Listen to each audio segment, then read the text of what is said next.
Muses of Mythology is a spoiler-heavy podcast. That's an understatement. We're going to discuss not just the events of this book, but the Riordanverse as a whole, and really anything that we feel is relevant. You can find full spoiler warnings in the show notes. Let's muse around the garden for a moment, and we'll be right back. Perfect timing. Yep.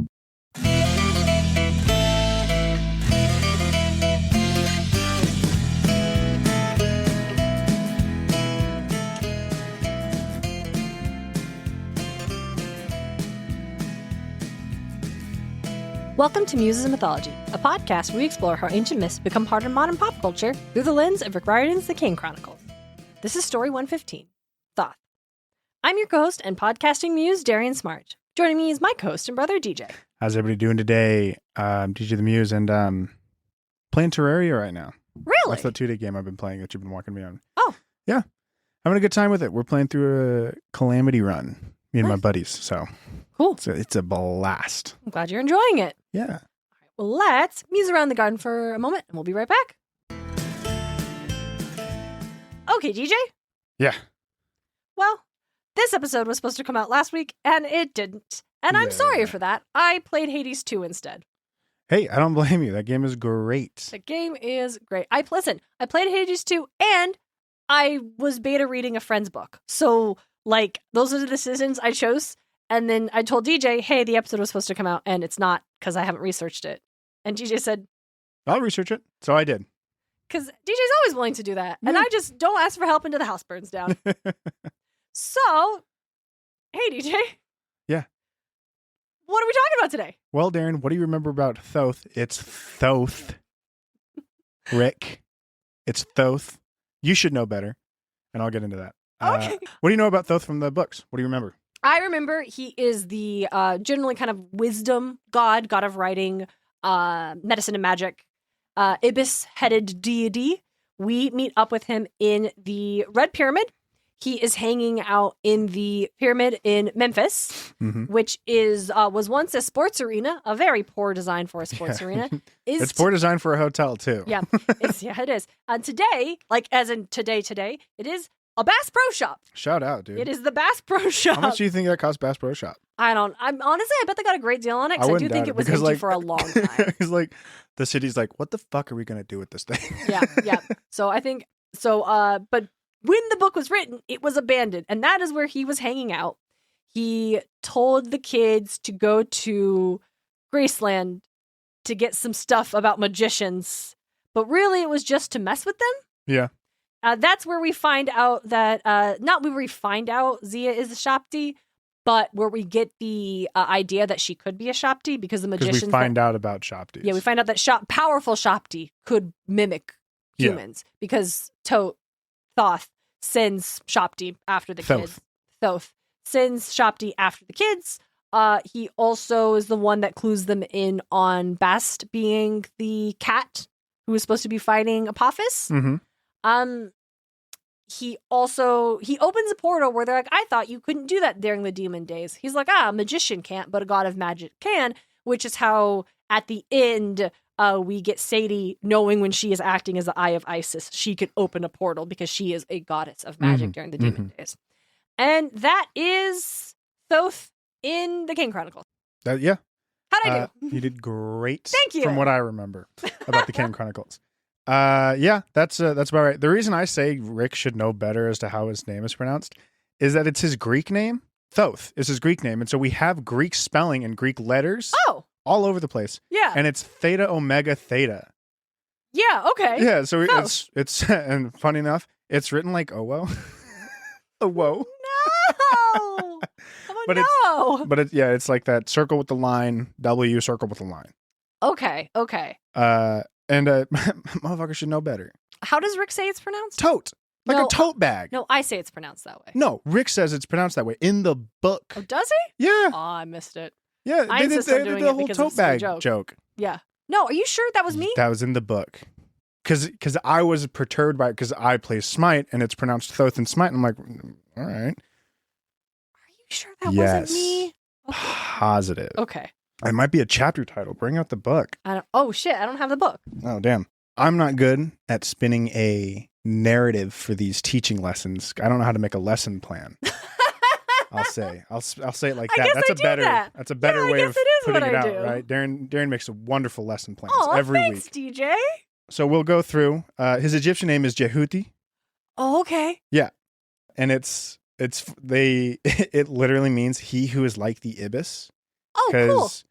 It's spelt DHWTY, and the hieroglyphs or whatever. Yeah. And DHW means Ibis. Okay. And TY means like. Cool. Ibis-like. Yeah. And I thought that was really funny. Yeah. He's a god. He is a moon god. He's not god of the moon, obviously, but he's a moon god. Yes. He's the god of wisdom, knowledge, hieroglyphs, science, arts, magic, and judgment. So he's got all of this. But not the underworld. Oh, he is a scribe of the of gods, so he deals in underworld stuff, they're all right? in the underworld, yeah. He's got his book that he writes everything down in. He's mentioned in pyramid texts. He's mentioned in the the founding myths or the cosmological myth as the other guy that stands next to Ra. Oh. Yeah, you got Mot, Ra, and Thoth, probably in that order. I don't know. That makes about sense, yeah. Yep. So he's a part of that fun trio. There was a trinity, mayhaps. Yeah, maybe. Trinities are very powerful in every mythology. Mm-hmm. He's a reckoner of times and seasons, not in the reckoner of ruin or whatever. He's he reckons shit. He pulls, he writes shit down. He does that. That's literally what he does. He's in charge of the calendar. A lot of Is he in charge of the calendar in the way that he just He's in charge of almost anything that could be viewed as a knowledge thing. Okay, so he just makes the calendar, or does he make the events that would take place through the calendar? He writes them down. Okay. Scribe, yeah. Yeah, he's the scribe. He's got another, he's got that, what was the term where they have two forms? Sometimes they just take on a second style of deity. It's a baboon head. Oh, yeah, named On, god of equilibrium. Oh, not syncretic, but I don't remember. Duality? Duality, probably. Typically, he has a bunch of baboons. Yeah. Oh, I forgot. He hangs out with a bunch of baboons in the book. Both his Ibis, if he's full Ibis or full babooned up, he's got a headdress that's got a lunar disc atop a crescent moon. Okay. I'm just running through my notes. Again, I don't make lesson plans. We'll talk about it. Yeah. He's the one who gambled with the moon. Yes. It was not Newt. It wasn't Newt. Yeah. It was not Newt. It was Thoth. He's the one who gambled with Newt. Newt. Yep. But to get those 5 demon days. Mercury, actually. It was Hermes. Yes. Because the Greeks we'll just transplant Hermes onto this. Because this was Plutarch writing, this is where we get it, where he's yes, it's and that's why his the capital is Hermopolis, because there was a cult of Thoth that was big at the time, that the Greeks showed up and be oh dude, this place is crazy, you guys worship Hermes, it's Hermopolis, the city of Hermes. And it's kind of in what way is Thoth like Hermes? Thoth like Hermes? I couldn't tell you. Is it just god of a lot of things, and Hermes is a god of a lot of things? It's that probably was it. I didn't find that. They didn't touch down on that a lot as to the relation. I feel they don't typically. Yeah, I feel we have to go digging for that. Yeah. Because I don't typically, I'm that's a tangent that I can't chase. Yeah. That's not what the episode is about. We could do an episode about finding those connective points. Yeah, as to why the Greeks are relating Isis to somebody else. That didn't feel like it should be, but yeah, it was Isis and Aphrodite. Yeah, is how beauty, I suppose. But is that it? And Osiris is Dionysus, and that's why it could be Cleopatra. a bird aspect with it also being flight, maybe. Yeah, I have no idea. It's also interesting because of all the things. Maybe it's messenger shit, writing shit down. Oh, I was gonna say because it's but it's also because he's the god of medicine and scribes and knowledge and stuff. He's such a culture deity that I would almost expect him to be paired with Apollo. Yeah, as that civilization and culture. But they don't. Yeah, but he's moon. Maybe it's the moon thing. Yeah. Or the moon just gets him away from Apollo. Too much. Yeah. That would be, I guess, what I don't know which god is associated with Apollo, or if there isn't one. I have no idea. I don't know either. Yes, continue. Yeah, he because he's like I think he's the inventor of magic, effectively. Yes. And That so sounds- he like has just stronger shit than anybody else. Like he's got better spells, better magic. He knows things that other gods just don't. He knows spells that other gods don't. He's the one who gave Isis the words to restore Osiris. Ooh, interesting. When does, I guess... In order to conceive specifically Horus. But, I was leaving that, but... Yeah. So this is from one of the ones where Osiris is dead before Horus is conceived. Usually, though, it's... Yeah, because usually that's the most common version. I wonder... Interesting, because you sometimes in the Isis stories, sometimes it's like she is the most powerful for magic, and that is where her thing. But we also sometimes, I guess, Thoth coming in and being like, "Nah, I have the magic that I will give you the knowledge." Who were Thoth's parents? Doesn't say. Yeah, because he's next to Mott he's and with Ra. Mott, Ra, and Thoth, right? Yeah. It's just like those are the founders of everything. It the feels order. like so. He is the one who also healed Horus's eye. Yes, When it got messed up. Yeah, when Set ripped it out. Yeah, and he healed that, and then just was like the arbitrator between that dispute at the very end, and like, hey man, we got to settle this. Yes, this can't We can't do this anymore. We're done. I'm tired. It's 80 years. Yes, 80 years. This took too long. This is I just found interesting because he's like a moon god. Calendars and like rituals and all, like a bunch of like treaties and also a bunch of stuff was just like dedicated to him. That makes sense. Because he moves like time. Because it's the changes of the moon is the like most visually apparent passage of time. Yeah. Like the sun moves across the sky and will rise. Yeah, but the moon changes every day. Physically, and the stars move, but the moon changes so rapidly. It's very easy to track, especially the cycle of the moon and like the 28th day of like a lunar month. He invented hieroglyphs. Yeah. He was the writer guy. He's just like, he just wrote, I don't know how much I can say it. He just writes shit down. Yeah, that's one of his big things. He just like, he's got a big book. He writes down what happens across everything, across all the realms. He documents your death. He documents what Anubis judges you. Oh. He documents... He's just there. He's just there writing. He doesn't foresee and he doesn't dictate. Nope. Well, he dictates when somebody asks him to dictate. He is the god of arbitration. Yeah, I guess when I say dictate, it's not like the fates who leave your life and determine what it's going to look like. Thoth isn't doing that. Yeah. He is literally just putting like you said, he's documenting what happens, but he's not deciding what will happen. Yeah. You know, I also find it interesting that he's with someone who's like created so much important. That's not like a Prometheus parallel, giving like hieroglyphics, especially because, I mean, yes, fire of the gods is an important tool, this thing that shapes technology and human civilization. But for the Egyptians, we've talked so much about so big. Writing and is writing so big, just in general words. for humans across the moment like written language was created was so big across game changer, any civilization. Yeah, and for like we talked about in like the stories of Osiris.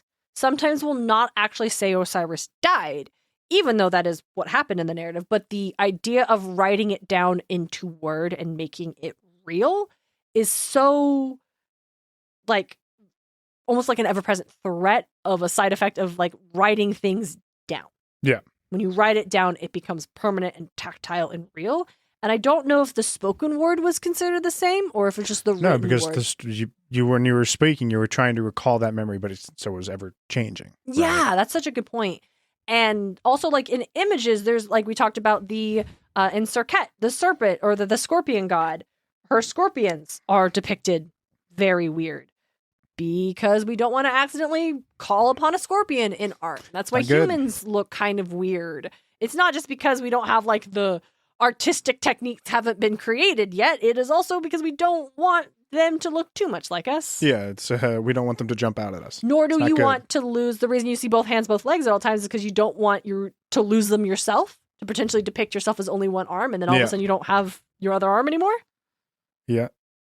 But, you know, I can lose half a face. That's fine. But even still, like, they're still looking, right? Like, you see both. Yeah. Do you see both eyes? No, you're right. We don't. But you see all the limbs, but you don't see the full face. You're right, because you don't want Or is this like statue of Bess? We're seeing him full on probably because it's meant to invoke Look at the Bess. terror of Bess. We'll get to Bess. We should do Bess next. Okay, Bess will be our next episode.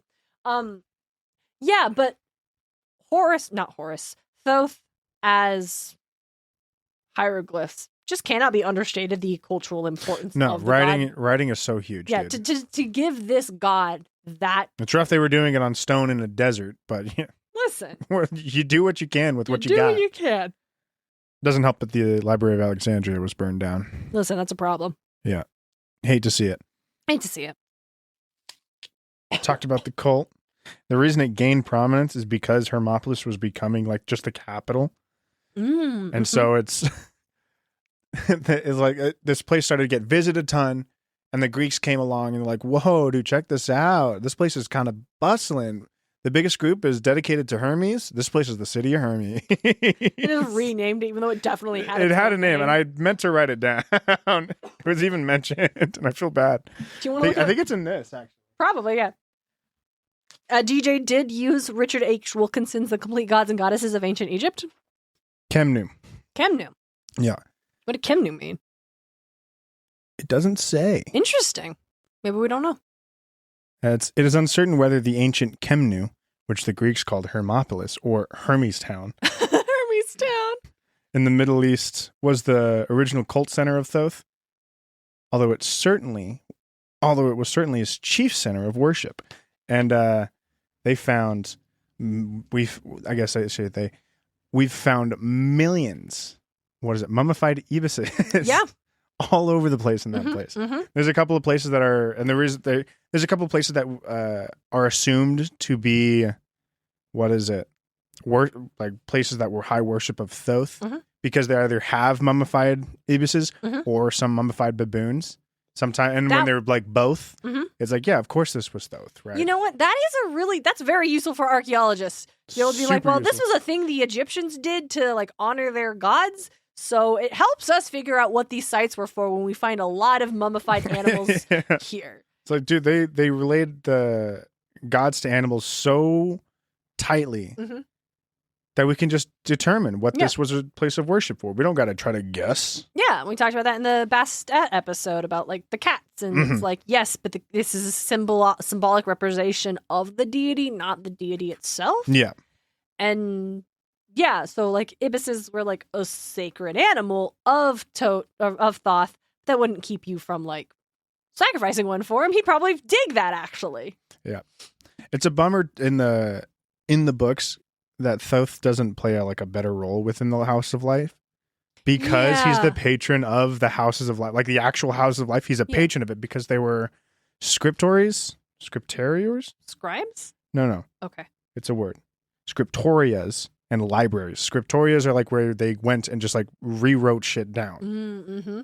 So like these Houses of Life were dedicated to knowledge and everything, so dedicated to Thoth, and it's just, we could have had a little more play there. It could have been more fun. Why is it raw? I get why it's raw, but why is it raw? Yeah, it is. I mean, because Riordan does acknowledge that, because that's why Thoth is like the only god allowed to just roam free and hang out.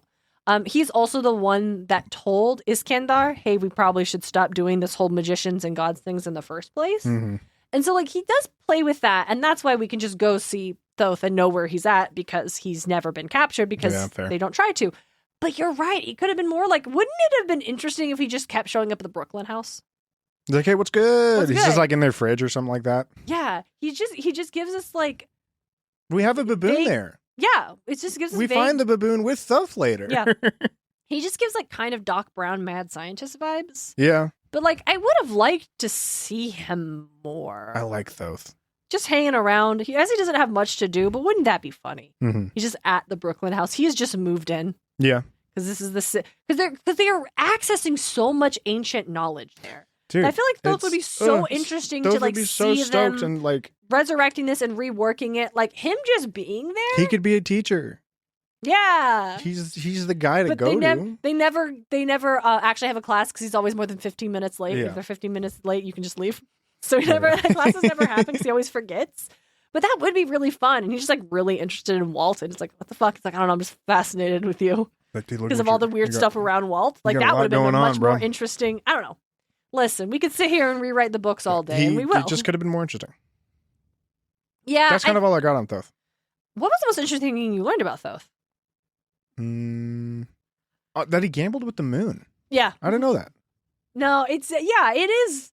When we get to the Khonshu episode, we will dive into that story deep because it's like very much kind of a Greek story. Of course, and like we talked about the new episode where this is like, hey, this isn't a thing, but we've made it a big Hermes thing. goes and gambles with Selene. Yeah, that's a Greek story. Yeah.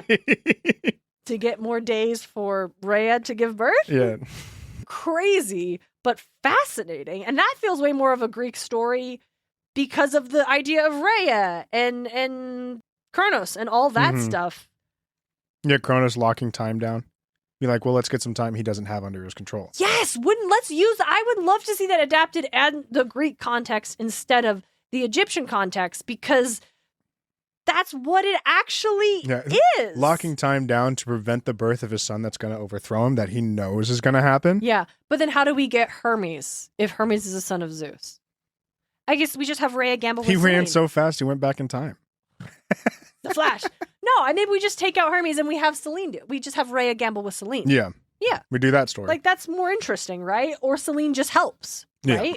Or Selene gambles with Kronos, and when he loses, she gets more time and she gives it to Rhea. Yeah. Like, something. That'd be so interesting. Yeah, the moon gambling with time? Mm-hmm. I don't know. There are interesting concepts here.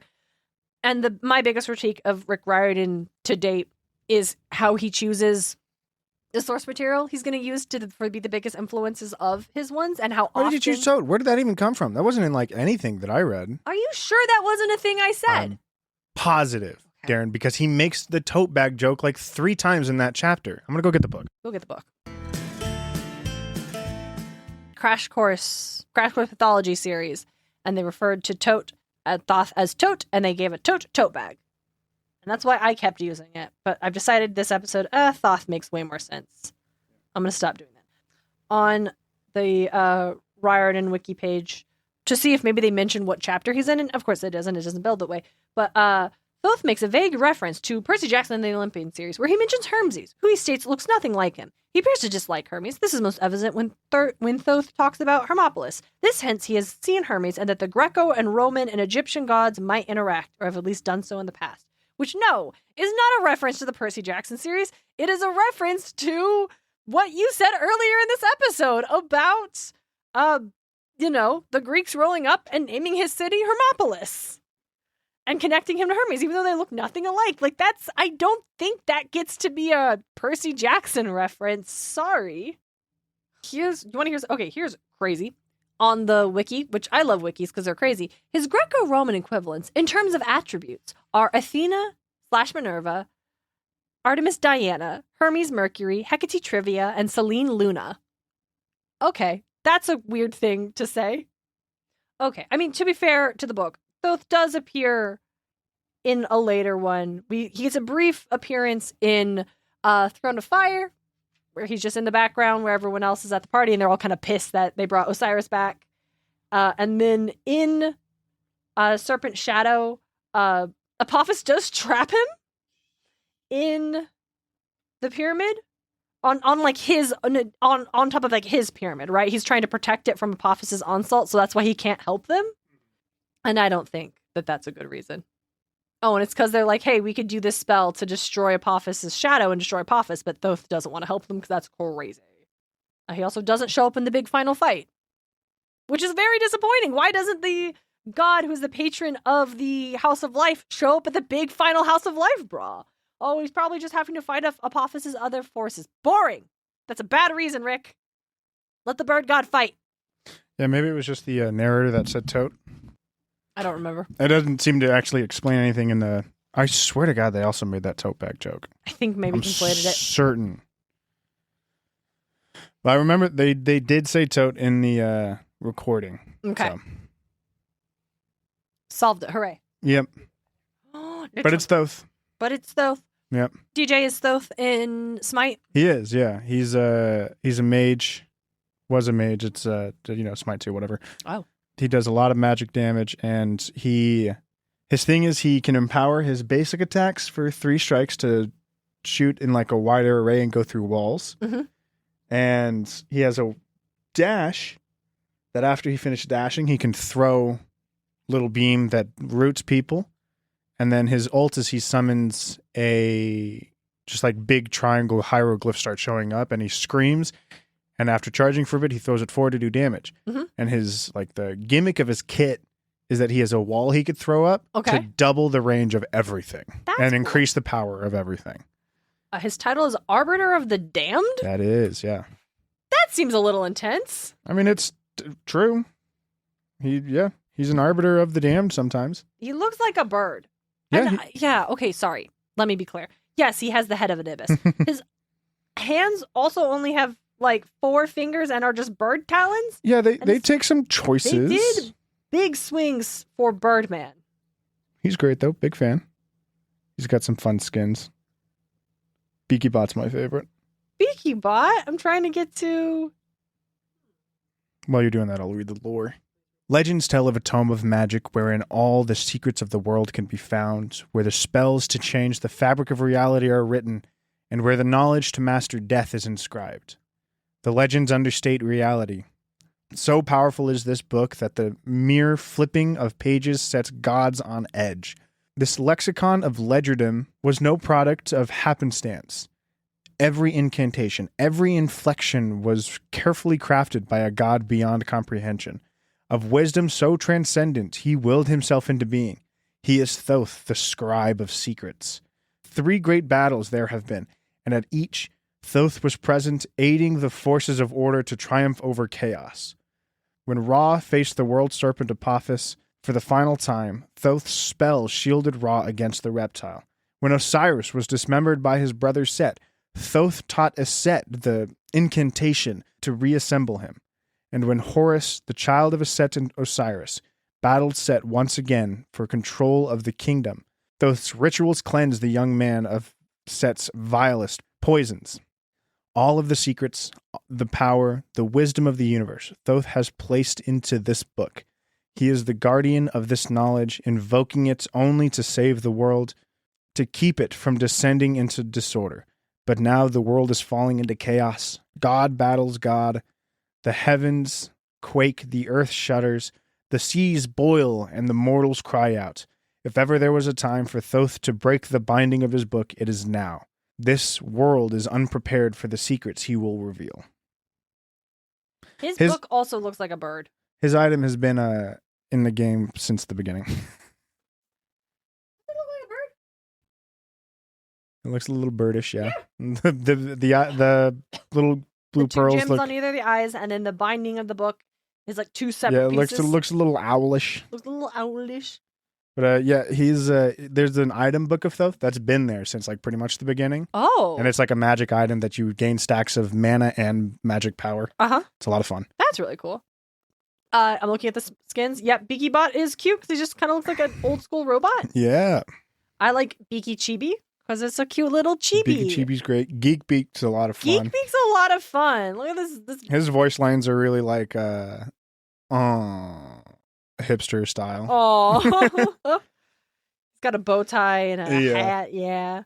I also love in the I like this illustration. coffee shop before it was cool style ass voice lines. There's an Anubis in the background. Yeah. In this illustration of him walking across the street. that Anubis is boxer themed. That's his actual Anubis skin.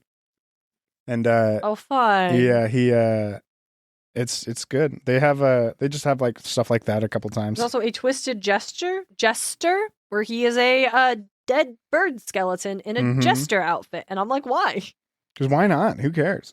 They just have fun with it sometimes. Yeah, that is the thing. Sometimes it's like, yeah, that makes sense, or that's a fun idea. Like, Thoth is a wisdom deity, so having him be like a nerdy They just got artists on staff to pitch They just got artists on staff to just sometimes, what if he was a scary undead bird skeleton in a jester outfit? Jester. I cannot. Jester. You got any other Thoth? Oh, of course I don't have any other Thoth. I've never seen this man in anything else. Probably in Stargate. But also I promised I was going to stop talking about Stargate because I don't remember enough of it to be interesting to bring up. Yeah, I think Thoth was featured once in what is it? Tomb Raider King, but like a very quick passing of like, oh, we got to get the Book of Thoth. Mhm. Probably. I haven't read that in a minute. I think the use of Thoth in the Kane Chronicles is not very Underwhelming. interesting. Underwhelming is such a good way to put it. Yeah, I think the use of many Egyptian gods here is underwhelming. Yeah. I think that's just kind of because it's not what he did most of his research in. Yeah, it's weird because he does touch down on the fact that Thoth is his Greek name, that his real name, that his Egyptian name is Jehudi, but most people know him as Thoth. Yeah, but that's the thing we discovered. All of the gods, all of the Egyptian gods, we call them by their Greek name because that's the thing we know better, we know well, or we don't know how to pronounce their Egyptian names. Period. Yeah. So the Egyptian show was like, so how's this spelled? Oh, like this. Great. Where are the vowels? What's going on here? How do you say this? Jehuti. Where are you getting that from, bro? That's how you pronounce it. There's not even a J there, dude. That's how you pronounce the hieroglyphs. It's like, oh, thank you. I would wonder, comparing it to, because it's not screen time. Screen time does not make an interesting interpretation stick, because there are some characters we don't see very much in like the original Percy Jackson books, but I would argue they are more interesting done, like Aphrodite. Ares is a huge one. Yeah. Hermes even just shows up as jogging, and I don't know, Apollo and the car and doing the haikus. It feels like Artemis. he focuses on like one aspect of the god and then just kind of like, all right, we'll just use this one. Nobody knows the Egyptian gods all too well anyway, so let's just go ahead and narrow that down. Yeah, but that's weird because like if your purpose is to write a story that's gonna help kids know more about him, then just focusing on like it's one like a thing. I guess it's like, yeah, we have like it seems like he'll say like this god will be like all of this, but I'm gonna focus on one thing to help you remember, and then maybe you'll remember the other things. Yeah, I don't know. It's like it's like Isis is what, like beauty and magic. But as we found out, every single god is also the underworld, right? Yeah. It's not beauty; she's just magic. Oh yeah. But yeah, we don't really get their underworld aspects as often, or most of the goddesses have like a protector aspect that gets really glossed over. But flip side, I think Bobby and Nekhbet are really strong. We don't see them very much, but like, and maybe it's just because their scene is really striking with them possessing Sadie's grandparents. Probably, and the chase sequence is so just strong. The aspect that they are also order gods turning. Yes, or taking a different side because they believe that it's showing a different angle of order. I thought was really good, and maybe it's like Thoth is showing like all like the wisdom and knowledge, and the way he relays the knowledge to the Canes is distinct. But I also don't like the fact that he claims to have discovered blues. That sucks. Don't say that. You don't get to. Yeah, don't do that. Especially if you're going to depict. I mean, Egypt is from Africa. Black Americans created blues. Mm-hmm. But you do depict this as a white guy. So, like, don't do that. Don't fucking do that. And also, just don't. Yeah, it's not great. It's a thing he does less, though. In the early books, we had a lot of gods claiming to have invented certain type of like human things, or claiming certain. Even in what is it, Trials of Apollo, when Apollo tries to do that, it's like, no, that's not true. Yeah, he's like, oh yeah, I wrote this song, and Ella says, no, you didn't. Here's all the facts to it, and I do think that is serving to retcon this thing that Rick did a gods lot. were just claiming shit. Plus, like, yeah, I think like Hermes claiming Harriet Tubman, and I'm like, ooh, hey, what do you mean? This was one of your children and you did nothing when her mother and she were enslaved and owned as property. Yeah, not great. No, it's just the gods claim remarkable humans that happen to share their traits, and they could just. That is a way more interesting thing. Yeah. It's fine. Thoth is fine. He's just boring. He serves his purpose. But isn't that uninteresting? Like, don't you want the gods who are the big gods to do more than serve of course their I want. purpose? I wish we got the physical representation of Mott. That would have been so cool. Like, what the heck? We talk about this. Are we just building towards, like, this is what our version of Kane Chronicles would have been? Listen, I doubt our version of Kane Chronicles would have sold. No, of course not. We're not Rick Riordan. Yeah. But that's the thing is, a few episodes ago I talked about it would have been. Oh, this wasn't on our podcast. I was on an episode of The Eldest Gods recently talking about the retirement home chapter and talking about it being a place for rest, the idea of like, what if it was a rest stop instead? Like, what if instead of this retirement home aspect, which is very interesting. It was a greasy diner truck stop. But if we didn't have it was to the go find Stagecoach Ra, Inn over at the edge of Boise. Exactly. It's a diner. Like if instead of because it serves this because we're trying to find Ra. Hypothetically, if we didn't need to find Ra, like if he wasn't missing like that, we wouldn't need this retirement home. So what's another interpretation of the rest? Well, a rest stop, because you're only supposed to be there temporarily, not permanently. Yeah. So here we have a greasy diner truck stop, and we would have Tarette as like a waitress at the rest stop, but she like runs it. It's called like Tarette's place, right? And so she's constantly throwing demons out for starting trouble, and we get a little bit more of like protector goddess aspect of this hippo goddess who also wants to like help people feel rested and nurtured and stuff. Anyway, that was just a thought I had. I wanted to also share it over here if you could be fun. Hadn't heard my episode of the Eldest Gods, but we've been doing that too much this season. Well, we liked it. It's just the problem is it feels bad when you engage in a media, whether it's like a game, whatever, and then you think, well, it feels bad when me, my layman ass, not a writer, thinks of a better idea. Right. And but you also like, we're not saying like, for example, I like my rest stop idea, but I recognize that wouldn't work in the story that was told, right? And I'm not saying it should have been different. It was just a fun thought I had that I wanted to share. But I think the sibling thing could have worked. Like that's something that could have worked within the narrative. Oh, the twins? Yeah. They should have been twins? They should have been twins. The gods should have become siblings once they embodied them. Yeah. Leaning into that aspect more. That's a big one for us. What? Yeah. Yeah, it would have been Well, great. and make the gods around more. Because the reason the Olympians aren't around so much is because we have this like abstract rule that they can't interfere. Yeah, because it's Zeus. Zeus is a jackass. But like, I don't know. I kind of think it would have been really fun as they were like freeing these gods that have been in prison. Popping up more and they're just kind of hanging out. Like, dude, humans are doing crazy shit now. Look at all this good. Yeah, like we get them. Look at this. It's going nuts. And then Carter can be like, hey, real quick question. What are you embodying right now? What are you like? What have you taken over? Is it just like a rat? Are you the rat god? Is that you? Yeah. Or are you in a person? Who is this? Because if you're in a person, get out of there and get into like your animal. Okay. What is going? Nope. You're not allowed to do this. You're not allowed to do this. So Beck, I understand. A lot of your dudes here in North America are all in like that South area. I get it, but you cannot be doing this. This is a 12-year-old boy. Yeah. What are you doing? Get out of there. What are you doing? Who is this? Everyone has to sign paperwork before this happens. Where did you find him? Bring him back. Give him back. Okay, maybe that's why they don't get to hang around too much because we can't. For example, I'm always like, hey, who's best at possessing right now? Is this It's just Muffin? a cat. Yeah. Are we sure? I assume. I assume because she has such like loyalty over cats, right? No, exactly. That's how Muffin works. But when she comes back, is it still Muffin? It's probably not. It might not still be Muffin, but it's probably another cat. I don't think we ever see Muffin again, though. No. I think it's Muffin. Maybe it's Muffin. I have no idea. We just never touched when down. she leaves, it's not Muffin. I don't know. What I'm saying is maybe that's why we don't get to see them as often because Riordan invented this concept. Then it becomes a little existentially terrifying to figure out what are you doing here? Who do you have? Especially if they're supposed to be our friendly deities. Like, hey, is Thoth possessing a baboon right possessing now? An ibis or a dude? A crane. I don't know. That is the thing. It's like the closest thing he could find to an ibis in North America. Yeah. I could also argue that it would justify having the gods interact and physically be around more because it's well known, like the Egyptian belief system was so integral to their culture. They didn't have a word for religion because it was so a part of it. Yeah. So having the gods when they're more around more, not being this far off in the duat, but kind of in and out all the time, like I don't know how you incorporate it just becomes a completely different story then. We just have a totally different world and totally different build-up. You can still have it. They're trying to. The first book could largely, I guess, be the same. Yeah. Right. The second book. They just lean into the ideas. That's the biggest thing. We just wanted Rick Riordan to lean into these ideas a little harder, right? He presents stuff, but it's all so surface level.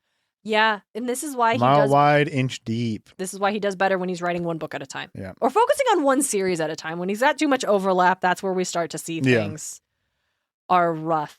Still no word on what this next Percy senior year book is going to be.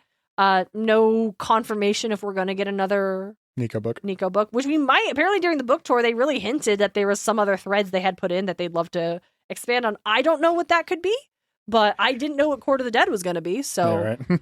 It is like that. We just see Rick does better. And granted, he's also working on scripts at the same time, but he's not soloing those, right? No, he's not. That's but he's still, process. like, arguably there probably talking with the director and writer all the time. All the time, yeah. Season 2 is starting pretty soon. Like, Yeah. literally this week. This episode. I saw a Happy season 2, billboard that was everybody. pretty sweet. Did you see Yeah, that? with the water? water. Yeah, that was pretty dope. super cool. Did you see Percy Jackson's going to be in Fortnite? That got announced yesterday. Oh, that's cool. Yeah, it's going to Great. be Siege of Monsters. All right.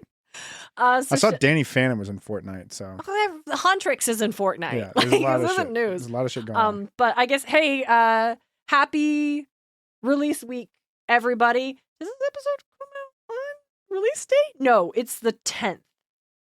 And this episode comes out the day before. Hey, everybody, happy season 2. I think we're going to be... It's back after 2 years?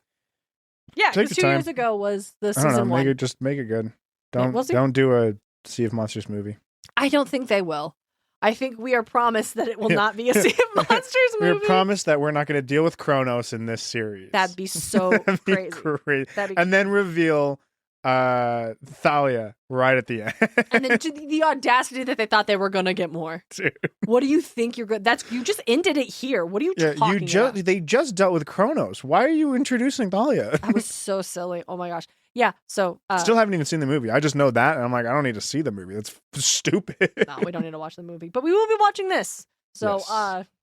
we won't be recapping episodes. That's not what we do here. No. We'll talk about them on the bonus feed. Yeah. In the new year, probably, but not right now. Maybe Because we usually what's going recap on him right on the now? bonus feed. I don't know. Patreon.com/more Muses of Mythology. We got a lot of fun stuff. We're actually doing Musemas here shortly. Yes. So if tomorrow is Percy Jackson Sea of Monsters Day, on the 12th is the first day of Musemas. Yeah, it's gonna be exciting. Friday. It's gonna be a good time. Mm-hmm. We just did we did ranking the ones that we have all covered. All 35. All 35 adaptations of A Christmas Carol by Charles Dickens. We have ranked them. DJ did a tier list. I did a numbered list. I did a classic tier list, S through F. Darren did 35 through 1. Mm-hmm. That's going to be on the main feed as a gift for all of our listeners this holiday season. After that, we are on the Patreon as a gift through our supporters. Yes. So if you like that, cool. If not, whatever. We'll be back next time. Thank you guys so much for joining us. We'll be back in your ears Tuesday, December the 23rd to talk about Bess. But until then, don't be like Zeus. Don't be like this. Muses of Mythology is created and hosted by Darien and DJ Smartt. It's edited by Darien Smartt. The show is produced by Darien and DJ Smartt, as well as Tim O'Connor, The Crystal Conman, Nicholas Miller, Jeffrey Babbitt. Our music is Athens Festival by Martin Hain. And our cover is by Ran Kapoka. You can find them on Instagram or through the link in our show notes. Want more Muses of Mythology? Support the show on Patreon. Join the Patreon for free for access to outtakes and bloopers from our main feed episodes. Or for $5 a month, you can enjoy our Bunker 9 bonus episodes every other week. Get more at patreon.com/Muses of Mythology. You can also support the show by leaving a review at lovethepodcast.com/Muses of Mythology. Or tell a friend why you love the show. Don't forget to check out all of our episodes and episode transcripts at musesofmythology.com. Thanks for listening.